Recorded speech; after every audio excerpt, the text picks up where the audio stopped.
السلام عليكم متتبعين ديالي، كي دايرين؟ لاباس عليكم؟ كنتمنى تكونوا كلكم بخير وعلى خير وفي احوال جيده ان شاء الله. نشكركم بزاف على التعليقات ديالكم وعلى التشجيعات ديالكم ليا، كاع الناس اللي داخلين عندي القناه الجداد والقدام، كلكم مرحبا بكم وشكرا لكم بزاف. اليوم ان شاء الله البنات غادي نحضر معكم واحد الوصفه كتجي رائعه البنات، واحد الوصفه بزريعه الكتان وبالعسل. عندي هنايا البنات، عندي زريعه الكتان ولا بذور الكتان، انتم تشوفوا الشكل ديالها، راه كلشي تيعرفها تنظن هانتوما. وعندي هنايا العسل الحره، فقط جوج مكونات اللي غادي نحتاجو في هذه الوصفه. غادي ناخذ دابا هاد بذور الكتان، غادي نديرها في المقله تحمر شويه وغادي نطحنها، وبقاو معايا. هنا البنات درت المقله هنا تتسخن، غادي نوضع فيها هاد بذور الكتان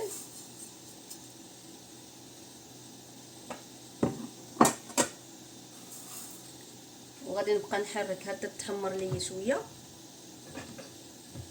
غير تبدا تسخن البنات، راه تتنقز هكايا في المقله، تطير غادي تخرج كاع كامله الا ما غطيتوهاش. غادي نبقى نحرك فيها انايا، غير غادي تبدا تنقز، غادي نغطيها.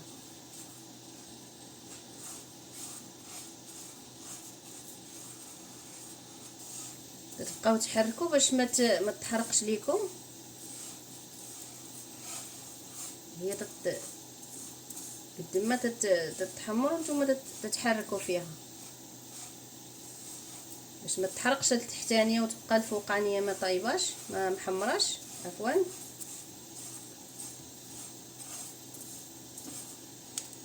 هانتوما كما تشوفوا البنات، هي تطرطق دابا، راه منين تطرطق هكايا تتنقز من المقله. غادي دابا نغطيها، ما غاديش نغطيها ونخليها، نغطيها ونحرك المقله بحال هكا وما نخليوهاش تعرق لينا في المقله. هانتوما على هذه الطريقه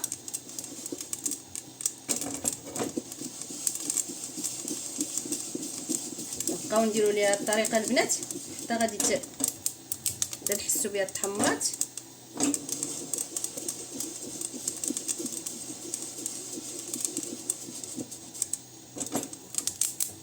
نتوما تشوفوا تقريبا تحمر.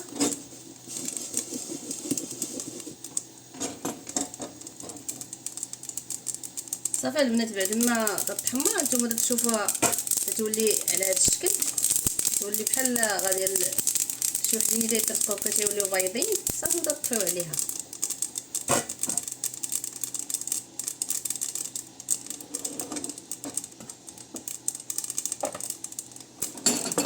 دابا البنات طفيت عليها، غادي نديرها هنايا ونخليها تتبرد، من بعد عاد غادي نطحنها.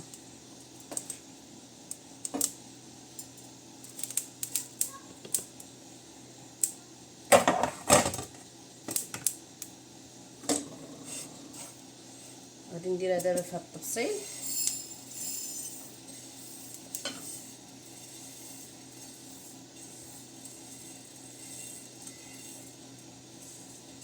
ما تحرقوهاش مزيان البنات باش ما تجيش مره، باش ما تجيكمش بحال اللي محروقه. ما تحمروهاش مزيان، صافي غير تبان لكم تحمرات صافي تتحيدوها. غادي نخليها دابا البنات، غادي نخليها حتى تبرد وغادي نطحنها، وبقاو معايا. خليوها حتى تبرد مزيان. هانتوما فاش تبرد لينا غادي نطحنها دابا، غادي نطحنها تخليوها حتى تبرد.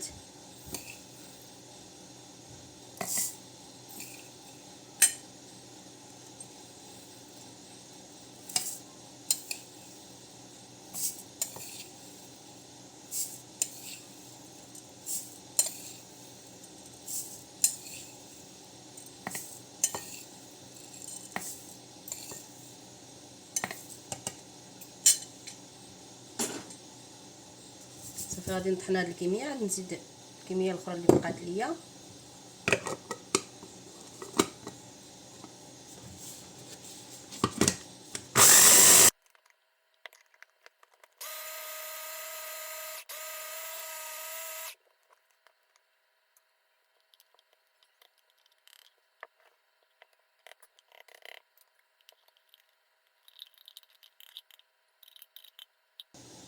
دابا البنات بعد ما طحنت زريعه الكتان ولا بذور الكتان، هانتوما تولي الشكل ديالها على هذا الشكل هكا. دابا غادي نزيد عليها العسل. بغيتو تخلطوها حتى مع النوتيلا، ولكن ما كاين ما احسن من العسل الحر الا كاينه وتخلطيه معها تجي احسن من النوتيلا. هذه نوتيلا بلديه هذه. غادي نديروها البنات، غادي نديرو العسل معاها. بسم الله. كما قلت لكم الا ما عندكمش العسل الحر تديروا حتى العسل الاخرى ماشي مشكل،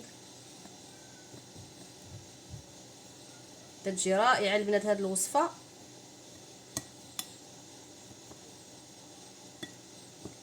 كما تتعرفوا راه زريعه الكتان راه مزيانه للبرد،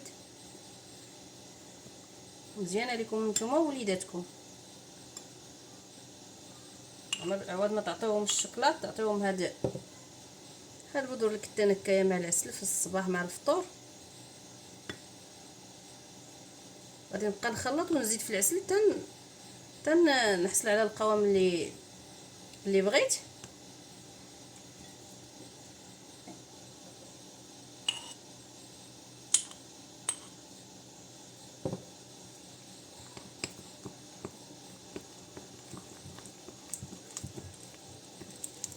ها انتم البنات تجي رائعه ما شاء الله. انتم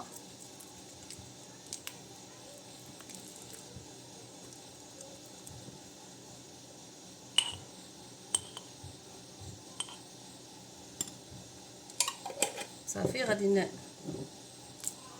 نخلط هاد شويه العسل اللي زدت، وبقاو معايا تشوفوا كيفاش تجي في الاخر.